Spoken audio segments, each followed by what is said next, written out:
Hello there, and welcome to my office. I heard that you wanted to learn something about climate change, and since I know some things, I can help you, but know that I'm kind of in a hurry, so without further ado, let's just get right into it, since we have a few places to visit. Now that we are here, you might be asking yourself, where are we next to an industry? Well, to answer that, we need to learn something about industries.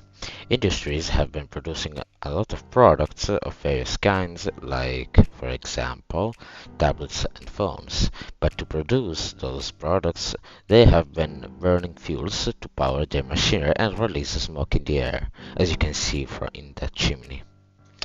But industries are not the only one who have been releasing gases into the air. Even transportation methods, like for example trucks or even trains, have been doing the same.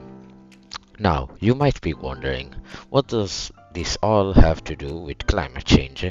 It's very simple. All those emissions I mentioned before have one compound in common: CO2. What's so important about CO2?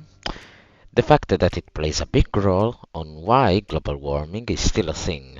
And to learn more, we need to change the location. So, as I was saying before, CO2 contributes to climate change, but to explain it, I'm going to use a more visual explanation. Behind me is a recreation of the ozone layer. Its function is to protect us from the harmful UV rays that the sun emits. But it has another function, keeping the temperature of the Earth steady. How, you may ask?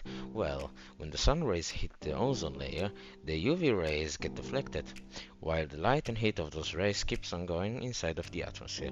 When they hit the ground, the heat bounces back into the air while heating up the Earth. Then, when it reaches the ozone layer again, some of the heat leaves the atmosphere, but some of it goes back into the ground and heats up more the Earth.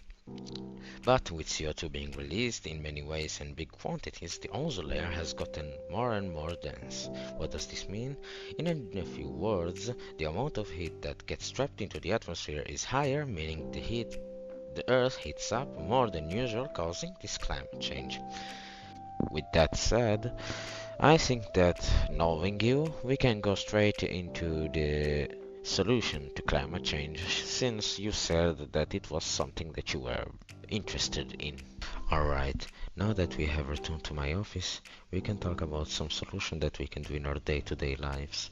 Yes, it will be easier to just stop using fuels as our main source of energy, but that's something that will take some time to be implemented.